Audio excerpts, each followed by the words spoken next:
السلام عليكم ورحمة الله وبركاته والحمد لله رب العالمين اللهم صل على محمد وعلى آل محمد بعد كل ذرة ألف ألف مرة كما تحب وترضى يا الله يا أرحم الراحمين. There is a point of reflection for all of us in the ayat that the Imam recited in this Salatul Maghrib on this very special auspicious day. And you might have noticed that in the first rakat, recites from Surah Al-Qiyamah. And this in fact is concerning a person who is dying or has died. And Allah says that the person who is dying and the people gather around him and they say, who can save this person? Man raq. And the dying person of course himself knows that this is no point because this person is going to die. And he himself knows this is time of separation and death. And Allah says this person yatamatta. He goes to his family. ذهب إلى أهله يتمطى. He goes full of assurity and confidence in his family, even though this is a person who is so astray and away from Allah subhanahu wa ta'ala. It's like in life, this person has a safety net. He feels so confident and sure of himself, and he has a kind of a place of belonging and a place of presence with his family. And Allah says, أَوْلَى لَكَ فَأَوْلَى. This is in fact unique in the Qur'an because Allah repeats it twice. That woe to this person and woe to this person all over again. This in fact connects to what I'm talking about today. And also in the second rakat, the Imam recites the beautiful from Surah At-Teen.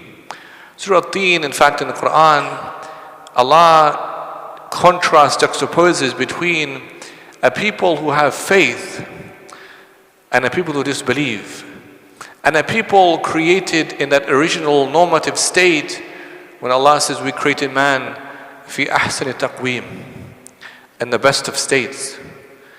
And then we reduce him asfala safilin, to the lowest of all the lowest states. And of course his lowering is a consequence of his own bad belief and bad actions in life. Why is this also important? Because you'll find in these two places with Imam recited that human beings descend a path that Allah intended of goodness for them on account of two fundamental things. One is the bad belief that they have of shirk billah, kufr billah subhanahu wa ta'ala, and the other is of the bad actions that they do as a consequence of that. The verse I wanted to focus on in fact today is none of these verses from any of these places in the Qur'an. But I thought it's so interesting in fact as a backdrop that we've just in fact heard something from the Qur'an right now that connects so fundamentally to this verse from Surah 28, Surah Al-Qasas, ayah number 83. Al-Qasas was revealed in the Meccan stages of Makki Surah. And it was revealed, of course, in that very difficult period, some years on, when the Prophet of Allah and his companions faced intense persecution, a campaign of slander, of physical abuse, oppression from the Meccans, mushrikeen of Quraysh.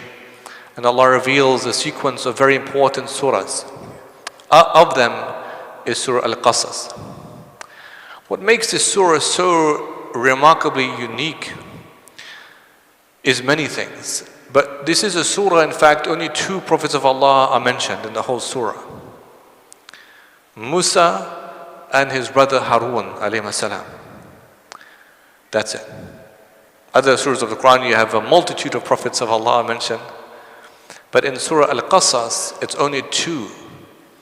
And in fact, the mainstay, the main prophet of Allah and his main story is concerning the prophet of Allah, Musa alayhi salam.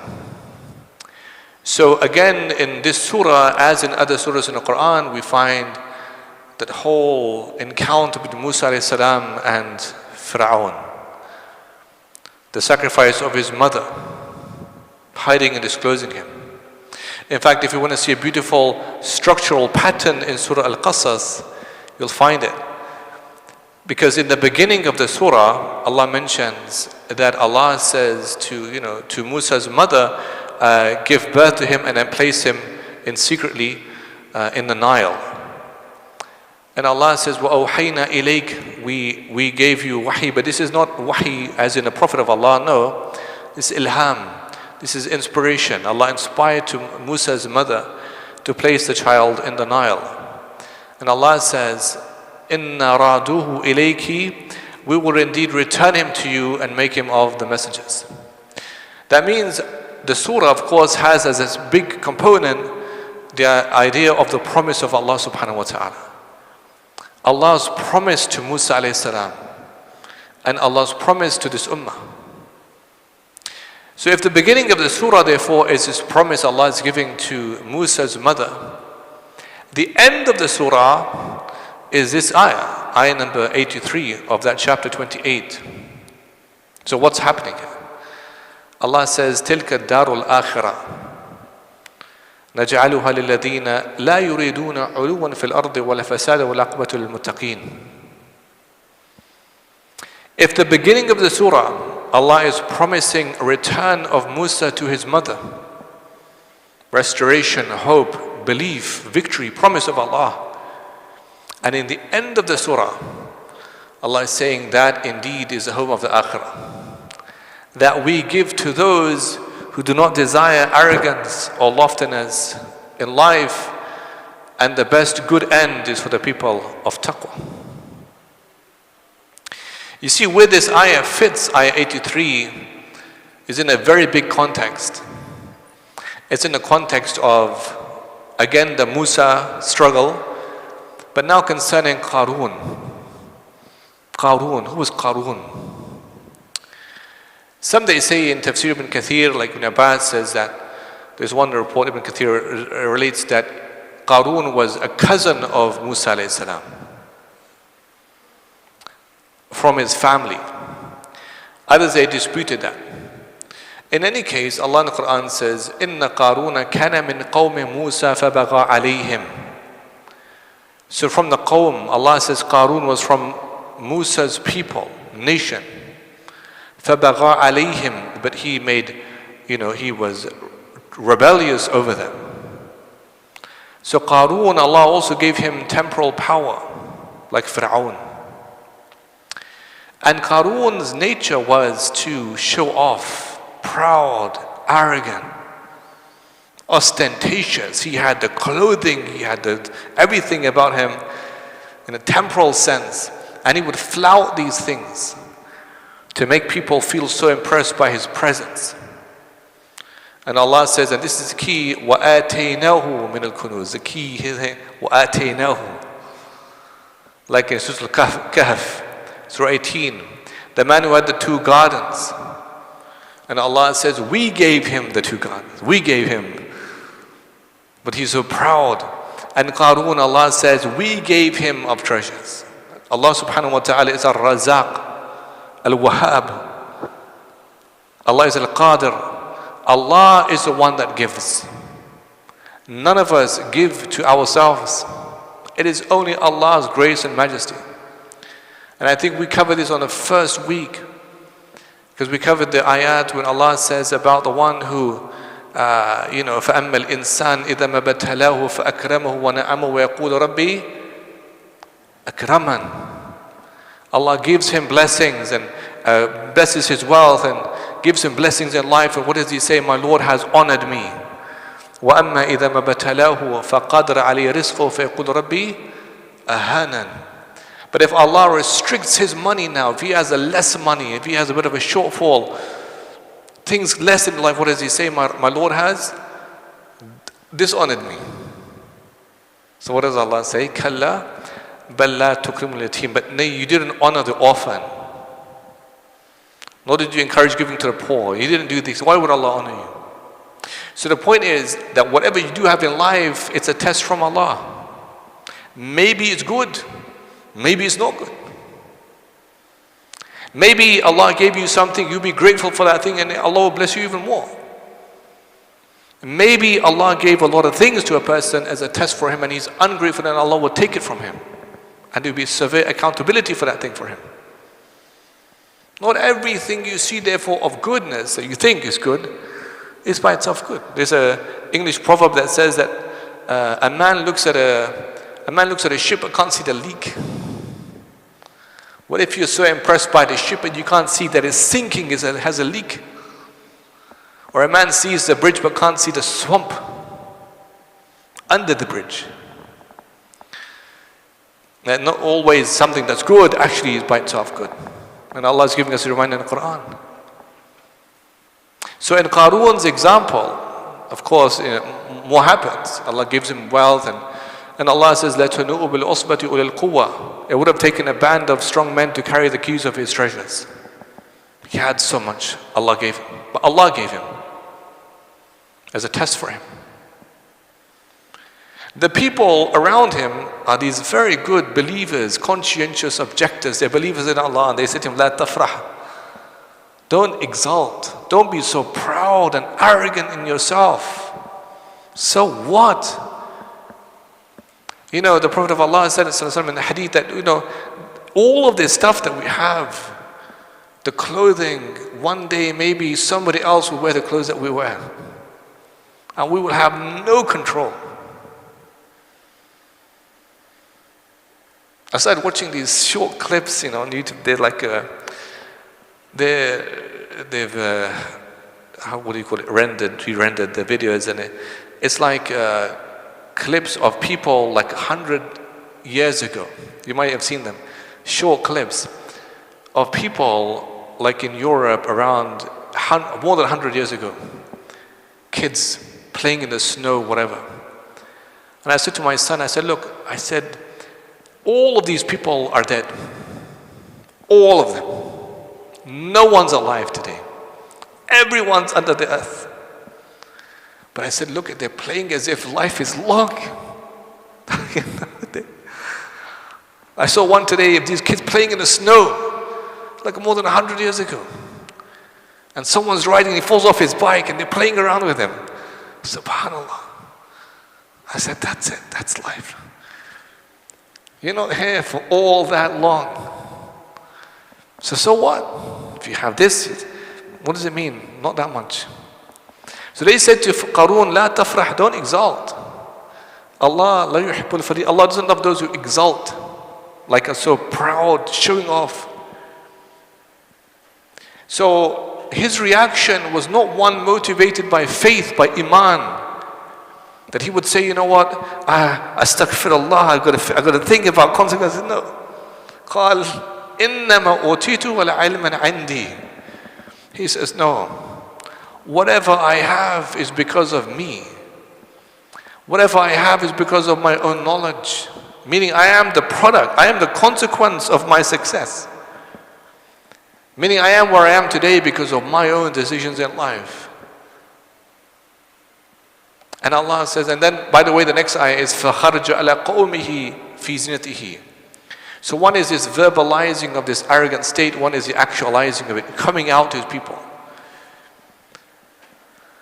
And Ibn Kathir relates and he says that, you know, he used to come out with dragging garments, you know, dragging, flowing garments, you know, like so proud of himself. فِي زِنَتِهِ, in his opulence, in his all of his wealth. And Allah says, أَوَلَا يَعْلَمْ. This is the key thing. أَوَلَا يَعْلَمْ أَنَّ اللَّهَ قَدْ أَهْلَكَ مِنْ قَبْلِ مِنَ الْقُرُونِ مَنْ هُوَ أَشَدُ مِنْ قُوَّةٍ وَأَكْثَرُ جَمْعًا. This is a principle. This is the ayah. Allahu Akbar. أَوَلَا يَعْلَمْ. Allah says, did he not know? Allah had destroyed many nations before him who were stronger than him and had more stuff than him. Had more money than him. So for that moment, he felt so rich, as if I'm the only one, I have everything. But Allah says, yeah, but many have existed before you. Many were wealthier than you. Many had more money than you. So who are you? Like, this is the point. And Allah says, you know, the ones who had low faith, low iman, they said, Ya layta lana mithla ma uta Qarun. If only we could have what Qarun has. This is a culture of envy, like celebrity culture. You know, on Snapchat, you're seeing the image, I wish I could have that thing. And the people who had iman, faith, belief, they said, وَيْكَأَنَّ اللَّهِ, you should just wish for the good of Allah in the next life, and Allah gives you good of this life. You should wish for good things from Allah. That's what you should wish for. And Allah says, Allah calls the earth to sink him, وَبِدَارِهِ, and his estates. Not just him, swollen by the earth. All of his homes, and his estates, and his investments, and his stuff, and his treasures, and the keys to his treasures, everything under the earth. Well, you don't see anymore. Not there anymore. Allah then says in this ayah, our ayah, 83, تلك الدار الآخرة نجعلها للذين لا يريدون علوا في الأرض ولا فسادا والعاقبة للمتقين. That is the home of the akhirah, that Allah gives to those who don't desire arrogance in the land or corruption. And the best good end is for those who have taqwa. Ulu.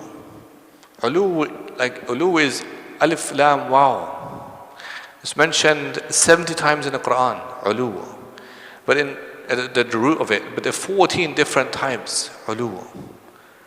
Allah subhanahu wa ta'ala, when Allah says, Allah is ta'ala. Ta'ala amma yushrikun. Ta'ala amma yushrikun. Allah is far above what they ascribe as partners to Him subhanahu wa ta'ala. But in the same surah, Al-Qasas, Allah also mentions who? The buddy in faith, the buddy in the partner in crime to Qarun, Fir'aun. In Surah Al-Qasas, the same surah, the same word, Inna Fir'auna ala fil ard. Indeed, Fir'aun ala fil ard, exalted himself on the earth and suppressed Bani Israel and everything. And so Allah says, but the home of the akhirah are those who don't desire this.